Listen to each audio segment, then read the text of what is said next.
How the hell do you get the battery out of this damn thing? Frick! Ugh, these stupid assholes.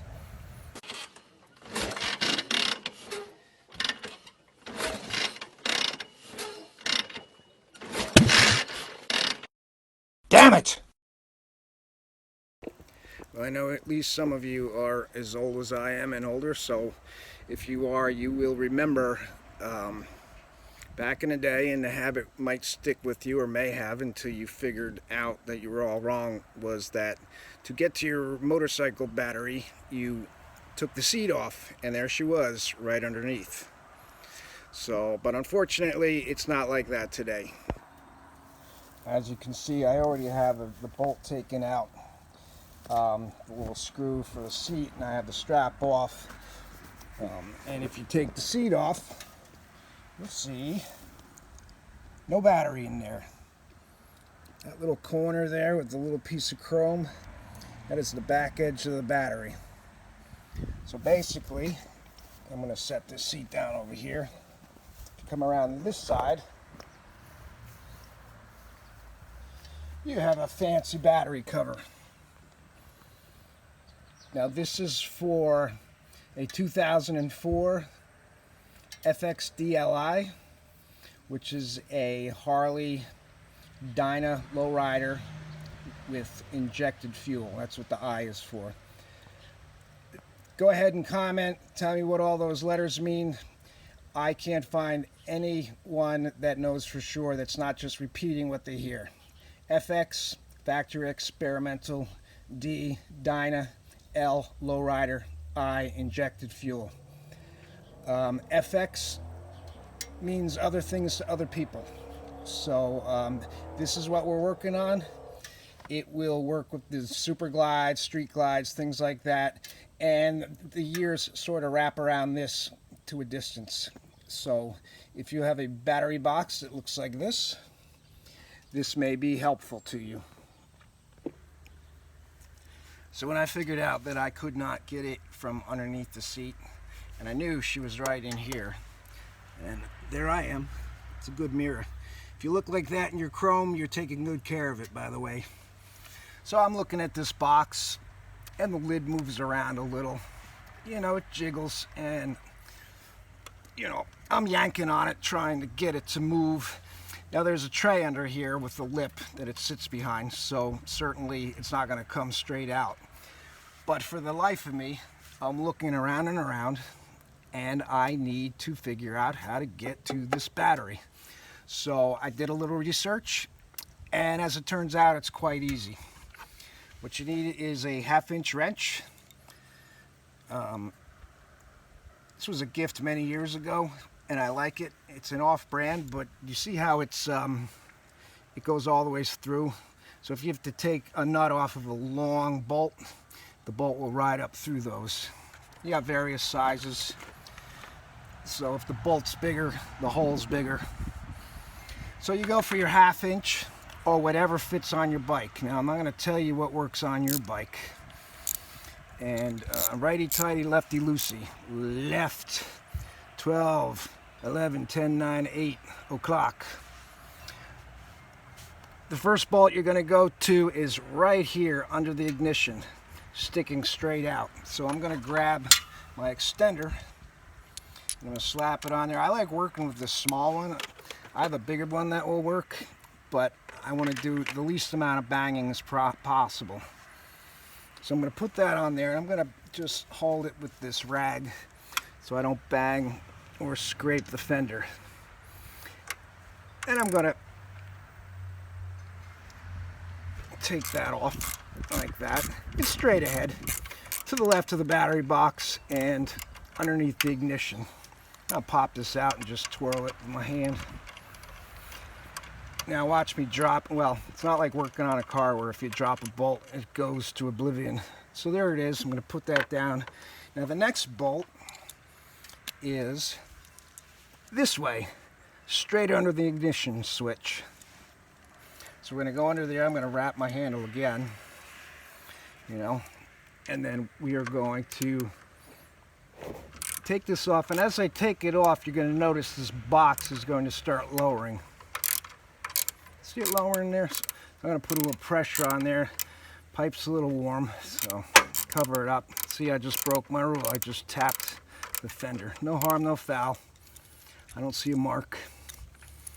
Then I'm going to hand take it out. Now this is not going to fall on the ground, so don't worry. It's not designed that way. It's back when Harley did things halfway right. 100% right would be to have engineered this to have the battery right in the center under the seat. So we took the second one out, and then suddenly this whole thing moves around and comes down. Okay, and it tilts that way. There's a pivot point back here, which keeps it from just falling out. Once you got it down, you have the little lid, comes right off. Pay attention to that. I'll talk about that later. Has to do with this little rubber lip under here. Okay? So I'm going to set that to the side. And once you have that down, you can just lift this till it comes up over the flange of the tray and slide it right out. Now, if you don't have a battery tender like this, a connection point, you're going to have to charge it this way. And that's how I learned to do this, because I do not have a battery tender yet. So I had to do this, but it was a learning experience. So I'm happy. Once it lowers down, you pick the battery up above that little lip, and there you go. You have access to the negative, positive terminals. So that is how you access your battery on a Dyna model somewhere around 2004. I don't know how farther ahead it went or farther back it went from that date, but you research. If it looks like this and you have a bolt there and a bolt there, chances are this is how you're going to do it. So the thing you need to pay attention to, like I showed you earlier, I'm going to slide this on. This can be a little difficult because it will go outside of the battery tray. There you go. And this is going to slide on. Now the first time I put this back together, I was able to just pull this off, and I'm like, that's not good, because I'm going to be riding and I'm going to hear a ting, and I'm not going to have a battery cover lid. So let's just pick this up and get it back going. So easy, it found the hole. I mean, the design was great. I didn't have to mess with it. It found its hole right away. And that's always a good thing. Interpret it how you want. And I'm going to put this one on. And that hole is giving me trouble. Nope, there she goes. Now, see how this pushed out? What you have to pay attention to is, I'm going to lower this a little again.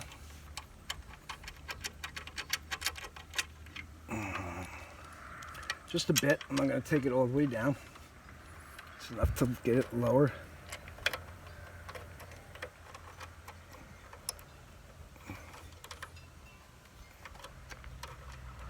There's a little rubber flange under there, and I'm going to have to take it all the way down. I think, oh, why isn't she coming down? She should be lowering.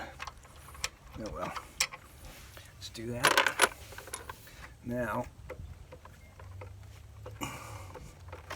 take this out. Now if she lowers, it's that rubber thing there. You want to make sure this rib here is past that rubber thing, because that is what's going to hold the lid from coming out. That little rubber flange there. So if you put it together like I did a minute ago to show you, you're going to lose that lid. So make sure, and what I'm going to do to make sure is I'm going to push it up, make sure it's behind the lid. I'm going to do this one first, just to get it in there a little bit. Okay. Now, second, I'm going to get this one started, but it's really the one that's holding it back. It's going to be the important one. Let's see how easy that is to find again. Boy, they did a good job on that one. Now that rib is behind that rubber flange now. And when it's set like that, she doesn't want to come out because a semi-stiff rubber keeps the lid from bouncing up and hitting the frame there, but it also holds back the lid from that little rib, that little protrusion, as it were, on the top. So we're just going to tighten it up quick. Click O, go backwards. Now this clears, so I don't have to worry about a rag. I'm not going to go all the way because I still want to pick it up. And if you go all the way tight on this one, it's going to have a hard time dragging it up when you tighten the vertical one. So let's see if I can do this without tapping anything that's going to annoy me. Nice and tight. I went a little too tight last time because I had trouble getting it off, but I was using the big one last time. Figured I'd use this little one. I don't care if I tap this in the back. I mean, big deal. The shock and the spring. I just don't want to tap what people see or what I see, because there's something on here that happened when the trees fell down during that weird spring snowstorm. And no one will notice it, but I will see it forever. It's going to bother me. So that is how you remove and access the battery in a 2004 Harley FXDLI, which is a Dyna lowrider. Street glides are the same. Did they make super glides then? Maybe, but if you got a super glide around that year, chances are if you see this, that's how you're going to do it. I hope that helps. Be sure to click, like, and subscribe. Also, comment on the video if you had some issues getting to your battery and how frustrated you were and how you figured out how to access it. I mean, nowadays with the internet, you know everything.